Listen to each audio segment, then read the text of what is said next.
उनके जो स्पर्म्स होते हैं उनकी क्वालिटी भी गिरना शुरू हो जाती है। तो मेल में भी एज का ताल्लुक है, लेकिन फीमेल में ये ज़रा ज़्यादा इम्पॉर्टेंट हो जाता है। तो उनमें ये है कि प्रेगनेंसीज भी ज़्यादातर नॉर्मल होती हैं और उनके आगे प्रॉब्लम्स भी जो है वो कम देखने में आई हैं।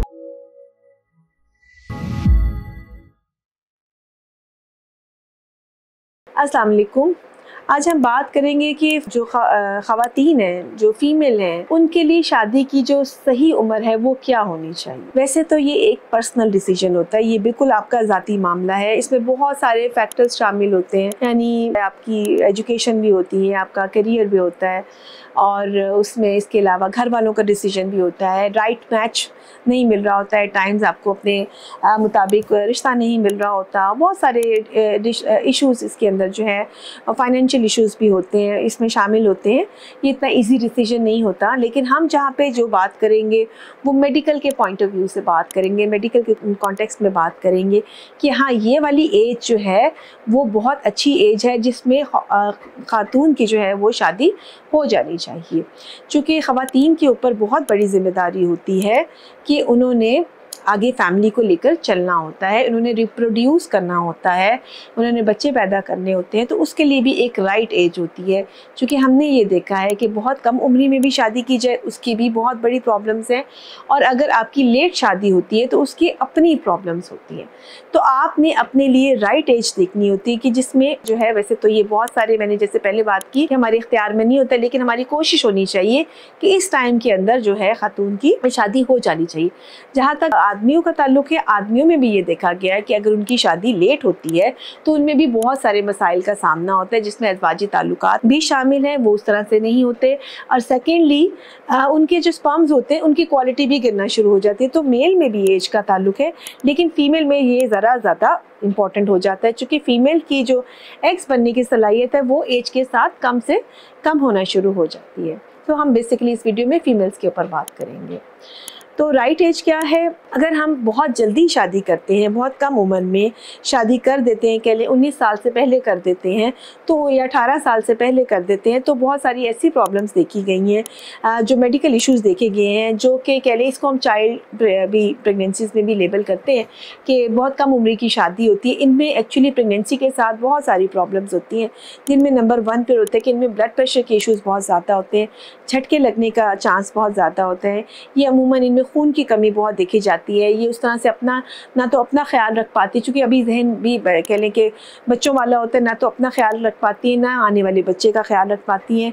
इनमें जो कह लें कि पेल्विक बोन है, जो हड्डी है, वो पूरी तरह से जो कह लें डेवलप नहीं हुई होती, जिसकी वजह से इनमें सिजेरियन सेक्शन का चांस बहुत ज़्यादा होता है। ये बच्चों की ग्रोथ के इशूज़ बहुत ज़्यादा आना शुरू होते हैं। बच्चे जो है पूरी तरह से उतनी अच्छी ग्रोथ में नहीं आते, बच्चा टाइम से पहले डिलीवर होने का डर भी होता है। सो मल्टीपल इश्यूज़ देखे गए हैं इन पेशेंट्स के अंदर, जिनकी वक्त से पहले कह लें 18 साल से पहले शादी होती है। अगर ऐसी सूरत है भी और अगर शादी हो भी गई है तो उसमें प्रेफरेंस ये दी जाती है कि प्रेगनेंसी जो है आप 19 साल या उसके बाद ही कीजिए, ठीक है। सो अगर शादी हो भी चुकी है किसी रीज़न पे तो जो प्रेगनेंसी है, हमल है, उसको थोड़ा सा आप आगे डिले करें, चूँकि उसकी बड़ी प्रॉब्लम्स है। फिर हम बात करेंगे ज़्यादा जो कॉमन हमारी प्रॉब्लम है कि शादियाँ डिले हो गई हैं, यानी हमारी जो ख़वातीन हैं उनमें एजुकेशन करके, चूँकि वो ले रही है, तालीम ले रही हैं, और तालीम लेते लेते उनकी एज ज़्यादा होना शुरू होती है, या वो अपना करियर जो है वो करियर ओरिएंटेड हैं और वो आप जो है जॉब कर रही हैं, आगे फर्दर स्टडीज़ कर रही हैं, या अपनी फैमिली को सपोर्ट कर रही हैं, वट एवर द रीज़न, तो वो उसका करके आहिस्ता आहिस्ता उनकी शादी जो है डिले होना शुरू हो जाती है। उनमें क्या प्रॉब्लम्स आती हैं? अभी हम उनकी बात करें जिनकी शादी की उम्र कह लें 35 से ज़्यादा होना शुरू हो जाती है और शादी डिले हो जाती है। ऐसी सूरत हाल में उनमें ये देखा गया है कि प्रेगनेंसी के चांसेस काफ़ी हद तक कम होना शुरू हो जाते हैं। अगर प्रेगनेंसी होते हैं तो मेडिकल इश्यूज़ बहुत ज़्यादा होना शुरू हो जाते हैं, जैसे कि ब्लड प्रेशर है, शुगर है, बच्चों के ग्रोथ के इशू, वक्त से पहले डिलीवरी का इशू होना शुरू हो जाता है। ये प्रॉब्लम्स जो है वो देखी जा रही हैं। मिसकैरेजेस जो है, हमल ज़ाया होना, ये बहुत कॉमन है। फिर बच्चों की अबनॉर्मैलिटीज़ जो हैं वो ज़्यादा होना शुरू हो जाती हैं। जैसे जैसे हमारी उम्र 35 के बाद कह लें कि जैसे जैसे हम 40 या उसके ऊपर जाते हैं तो फिर ये मिसकैरेजेस और नॉर्मल बच्चे ये बहुत ज़्यादा, या कह लें कि अंगूरी हमल जो होता है वो ये प्रॉब्लम्स हमें ज़्यादा फेस करना शुरू होती हैं। तो जो शादी की कह लें कि जो राइट एज है वो 20 से 35 जो है, प्लीज़ ये हम समझते हैं कि अच्छी रिप्रोडक्टिव एज ग्रुप में शामिल होती हैं ये ख़वातीन जो 20 से 25 साल की उम्र में शादी कर लेते हैं। तो उनमें ये है कि प्रेगनेंसीज भी ज़्यादातर नॉर्मल होती हैं और उनके आगे प्रॉब्लम्स भी जो है वो कम देखने में आई हैं।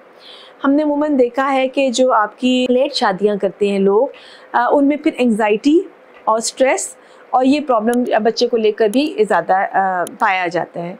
तो अगर ऐसा हो गया है और आपकी शादी लेट हुई है तो ऐसी सूरत हाल में हम उनको, जैसे बाकी कपल्स को कहते हैं कि आप 2 साल तक नेचुरल या 1 साल तक नेचुरल की तरफ जाएं, हम ऐसे पेशेंट्स को रिकमेंड करते हैं कि आप आएँ और आप एक दफ़ा अपना मुआयना ज़रूर करवाइए। ये ज़रूर देखें कि क्या आप में कोई हार्मोनल इशूज़ तो नहीं है, हस्बैंड में कोई प्रॉब्लम तो नहीं है, ताकि उनका मज़ीद जो है वक्त ज़ाया ना हो। चूँकि जैसे जैसे एज बढ़ती जाती है अंडे बनने की सलाहियत भी जो है ख़वातीन के अंदर कम होना शुरू होती है। स्पेशली 40 के बाद एकदम से अंडे बनने की सलाहियत कम होती है और प्रेगनेंसी होने के चांसेस काफ़ी हद तक कम होना शुरू हो जाते हैं।